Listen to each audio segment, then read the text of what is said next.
Halo guys, welcome back to Rookie Trader Channel. Di sini kalian akan mendapatkan info-info yang berdampak ke market kripto seperti news dan makroekonomi. Kita juga akan charting BTC dan altcoin lainnya untuk melihat potensi pergerakan market berikutnya. Langsung aja kita mulai. Nah, hari ini kita punya dua bahasan penting nih. Berita besar dari US yang lagi-lagi soal chip. Dan yang paling penting, jadwal padat data ekonomi minggu depan yang bisa bikin market itu volatile. Langsung aja kita bahas ya. Berita pertama itu ada US mempersulit chipmaker Korea di Tiongkok.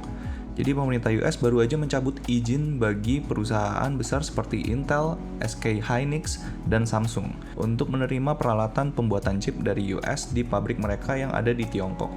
Ini adalah langkah lanjutan dari perang dagang yang sudah ada dari sejak tahun 2022 ya. Jadi apa artinya? Sebelumnya perusahaan-perusahaan ini punya izin khusus untuk beroperasi dengan bebas. Sekarang mereka harus mengajukan lisensi lagi untuk setiap peralatan. Parahnya lagi, US sudah bilang mereka tidak akan memberikan lisensi untuk ekspansi atau peningkatan teknologi. Ini sangat membatasi kemampuan perusahaan Korea untuk bersaing ya.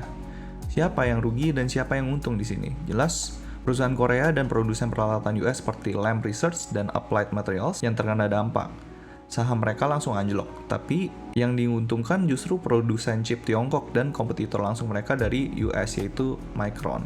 Langkah ini bisa memberikan ruang bagi mereka untuk tumbuh.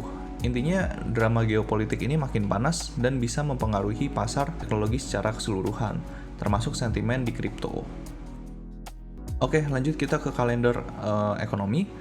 Jadi ekonomi kalender minggu depan itu siap-siap karena ada minggu yang sangat padat ya. Jadi di minggu depan tuh ada di hari Selasa S&P Global Manufacturing PMI, terus ada ISM Manufacturing PMI dan prices. Itu angkanya di atas 50, artinya sektor manufaktur sedang ekspansi. Kalau hasilnya bagus, ini bisa jadi sinyal positif. Terus di hari Rabu itu ada JOLTS Job Opening. Nah, ini dia.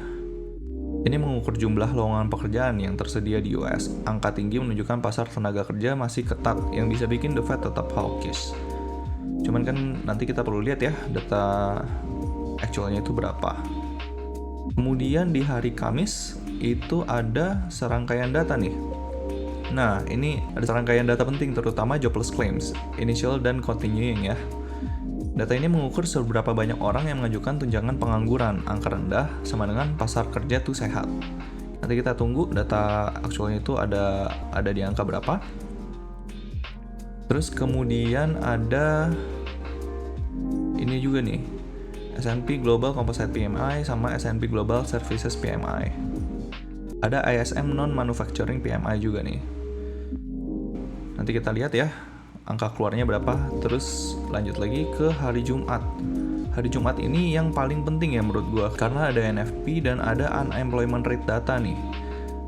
Data-data ini itu yang akan dilihat The Fed untuk menjadi pertimbangan pengambilan keputusan ke depannya gitu. Jadi dari semua data dan berita yang kita bahas, kesimpulan yang bisa kita ambil sangat jelas. Pasar tuh bukan turun karena PCE inflation report yang kemarin, justru data inflasi PCE masih dianggap bagus dan mendukung The Fed untuk memangkas suku bunga secara makro. Ini sebenarnya sinyal yang bullish ya.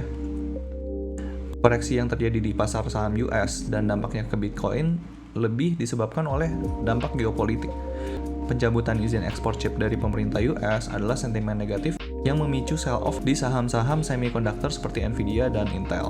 Sell-off ini menular langsung ke pergerakan Bitcoin dan aset kripto lainnya, menunjukkan korelasi yang sangat kuat antara market saham teknologi dan kripto. Jadi, tekanan yang kita lihat di pasar saat ini adalah tekanan short term ya, akibat berita geopolitik. Sementara itu, pandangan mid to long termnya tetap bullish, didukung oleh data-data ekonomi yang kuat dan potensi pemangkasan suku bunga The Fed. Plus, kita juga perlu lihat nanti untuk data-data ini actualnya berapa, karena akan sangat berpengaruh ke sini. Fed Watch Tool.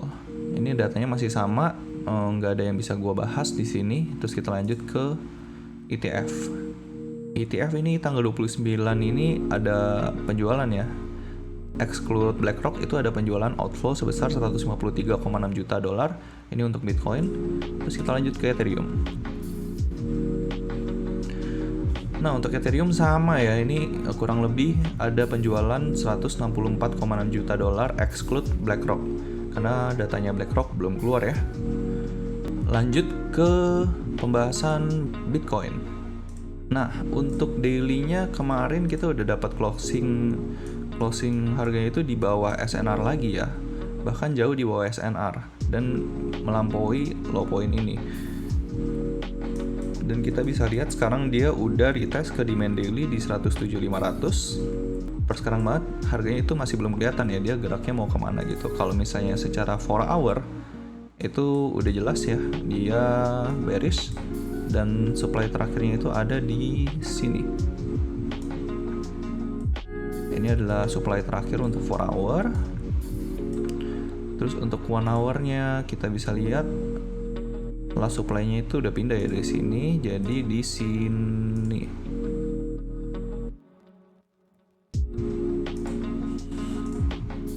Nah, menurut gue ini dua supply yang penting ya.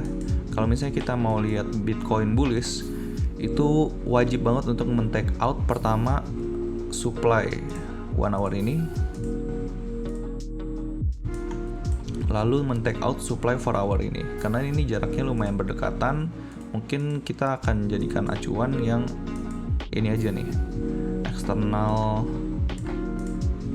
structure-nya kayak gitu.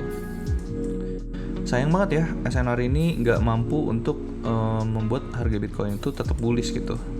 Karena ya bisa kita lihat di sini dia nggak mampu menciptakan higher high, tapi malah justru turun untuk menciptakan lower low.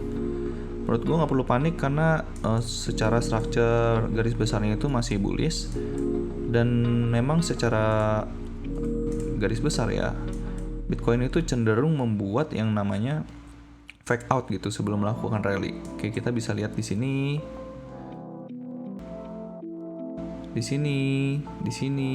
sini nih kelihatan kecil ada fake out yang lumayan parah tuh. Set. Di sini fake out yang lumayan parah juga. Nah, apakah di sini juga ya ada fake out juga nih? Dia bikin low terus di fake out baru dia terbang. Nah, apakah di sini akan ada fake out juga?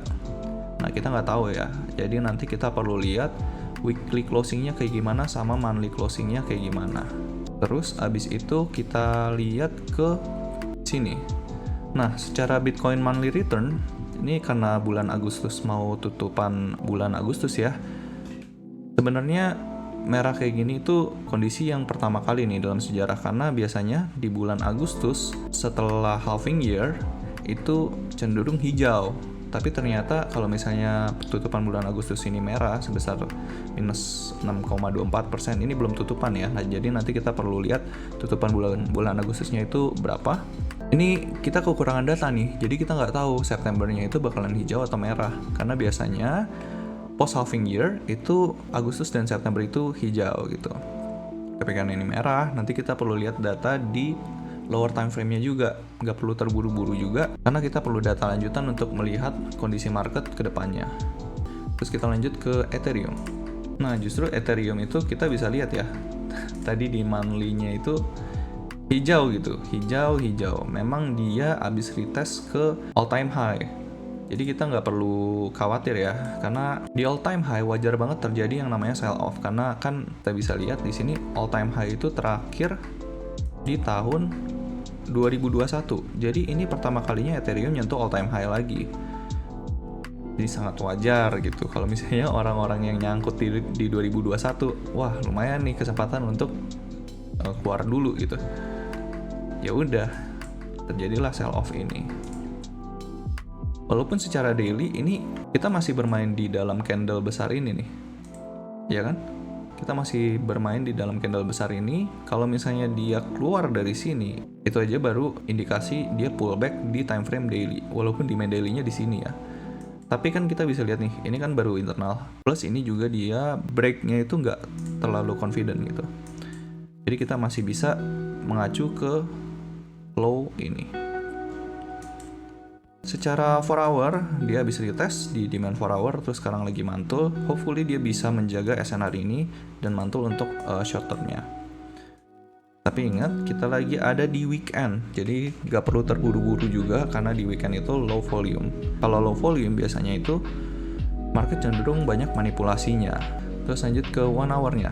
Nah, 1 hour-nya nih udah pindah nih. Jadi dari sini supply-nya itu di sini.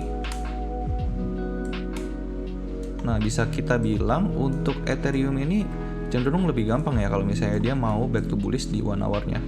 Kalau misalnya dia nge-take high point ini, otomatis 1 hour-nya udah back to bullish. Jadi skenario-nya bisa kayak gini ya. Nah, kayak gitu. Ntar gue perbaikin dulu. Nah, wait a minute. Ini dia ada break of structure lagi nih. Nah, di sini nih.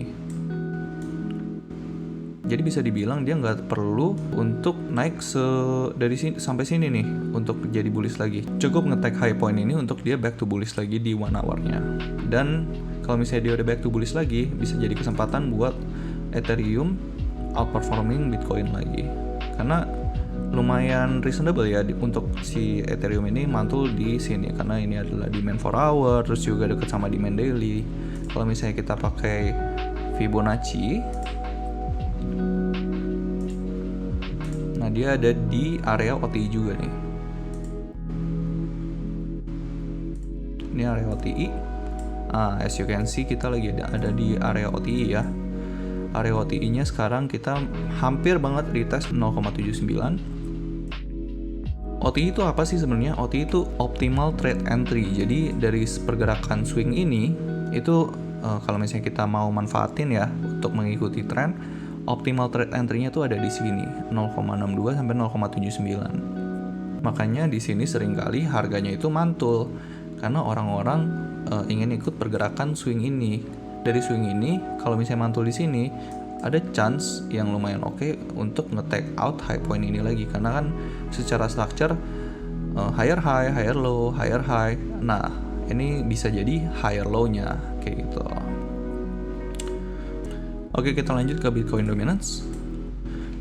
Nah, di Bitcoin Dominance ini bisa kita lihat ya, emang dia lagi konsolidasi aja nih, karena dia habis bikin swing ini 4 hour-nya dia jadi bullish, dan sekarang lagi ketahan di demand 4 hour-nya, terus sekarang lagi konsolidasi. Memang pergerakan ini wajar ya, karena kan dia habis penurunan yang lumayan panjang nih, dan juga dia habis break trendline ini nih. Ini bisa dibilang trendline major karena di sini ada penurunan yang signifikan. Terus kita tarik trendline-nya dari sini. Terus walaupun dia sempat ketahan nih di trendline ini, kalau misalnya kalian bisa lihat di sini habis ketahan secara dari candle ini 2 minggu loh. 2 minggu dia ketahan terus mantul, terus habis itu dia breakdown. Nah, gimana nih untuk pergerakan sekarang? Nah, balik lagi kita kalau misalnya mau ngelihat altcoin itu stay bullish, dia nggak boleh nge-take out high point ini. Nggak boleh nge-take out lebih dari sekitaran 60% ya. Nggak boleh lebih dari situ. Kalau misalnya dia lebih dari situ, itu otomatis altcoin itu akan tertekan banget ya. Karena kembali lagi, market cap Bitcoin itu mendominasi market cap kripto secara total gitu. Terus habis itu kita lanjut ke total ES. Nah, total ES nih sekarang lagi ada di demand daily-nya ya. Di demand daily-nya, terus secara 4 hour dan 1 hour dia bearish, dan dia juga lagi ketahan di area OTI-nya juga nih. Nggak ada yang bisa gue bahas banyak di total ES. Hopefully di sini dia bisa mantul. Kalau misalnya dia mantul, otomatis market cap kripto secara total, secara keseluruhan itu bisa naik dulu ya. Lebih bagus lagi kalau misalnya dia nge-take out supply ini nih. Kalau dia berhasil nge-take out supply ini, kedua supply ini, itu menjadi indikasi bagus bahwa di lower time frame-nya cryptocurrency itu juga bisa bullish gitu. Terus kita lanjut ke total 2 ES, sama nih lagi ketahan di demand 4 hour justru. Nah, untuk total 2 ES ini demand daily-nya aja masih jauh. Dia sekarang lagi ketahan di demand 4 hour-nya. Justru gue bisa bilang ini lebih strong ya, karena 4 hour-nya itu masih bullish. Tapi memang di 1 hour-nya itu dia masih bearish ya. Bahkan gue bisa bilang supply 1 hour-nya tuh di sini. Jadi kalau misalnya dia konsolidasi dulu untuk weekend ini, gue juga gak masalah ya, karena memang berdekatan nih, supply 1 hour sama demand 4 hour-nya sekarang. Jadi nanti kita perlu lihat price action-nya kayak gimana. Terus lanjut lagi ke total 3 IS. Nah, untuk total 3 IS kurang lebih sama nih sama total 2 IS. Sekarang dia lagi retest lagi ke demand 4 hour. Hopefully dia bisa mantul dan bisa nge-take out supply 1 hour ini. Coba kita lihat ke 1 hour-nya. Ya, dia masih belum pindah ya. Supply-nya masih di sini. Hopefully dia bisa nge-take out supply ini. Kalau misalnya dia berhasil nge-take out supply ini market cap crypto atau cryptocurrency yang lain excluding BTC dan Ethereum itu bisa mantul ya. Dan mantulnya target terdekatnya ini di resistance ini. Tapi ya perlu dilihat juga price action-nya apakah dia mampu untuk bullish nih di 1 hour-nya. Terus kita sekarang lanjut ke ENA. Ini singkat aja, jadi ENA itu udah nyampe ya ke tempat kita entry per sekarang banget. Dia lagi mantul di area ini. Nah, seperti yang gue bilang, nih lihat di demand 1 hour-nya ini dia berhasil untuk ketahan gitu. Cuman kita perlu lihat ENA itu bisa nge-take out high point ini. Sebenarnya dia mantul pertama kali di sini ya. Di sini, ini gue udah keambil entry-nya, tapi dia balik lagi ke sini. Ini udah sempat 1 hour terus dia balik lagi ke sini. Nah, sekarang lagi ketahan. Hopefully dia bisa mantul kenceng dari sini. Oke, mungkin itu ya update market hari ini. Jangan lupa hari ini itu weekend ya sama besok, jadi nggak perlu buru-buru gitu untuk mengambil keputusan di market crypto untuk sekarang karena weekend juga. Plus minggu depan itu ada banyak data penting yang tadi kita udah bahas juga. Pastinya mengundang volatilitas di market crypto. Volatilitasnya kemana? Entah ke atas atau ke bawah, yang pasti ke kanan ya. Jadi segitu dulu update market dari gua. So that's gonna be the update untuk video kali ini. Thank you very much for the support untuk YouTube channel ini. Kalau kalian merasa terbantu dengan video ini, let me know di kolom komentar. Saya akan dengan senang hati terus membagikan informasi ke teman-teman sekalian. God bless to you all and see you in the next video. Cheers, bye-bye. Dan kalau kalian memiliki request untuk charting altcoin tertentu atau punya pertanyaan seputar kripto dan market, kalian bisa langsung request di kolom komentar. Thank you sudah menonton video ini sampai akhir. Kalau kalian merasa video ini bermanfaat, kalian bisa like, nyalakan notifikasi, dan pastinya subscribe ke channel ini. See you guys in the next video.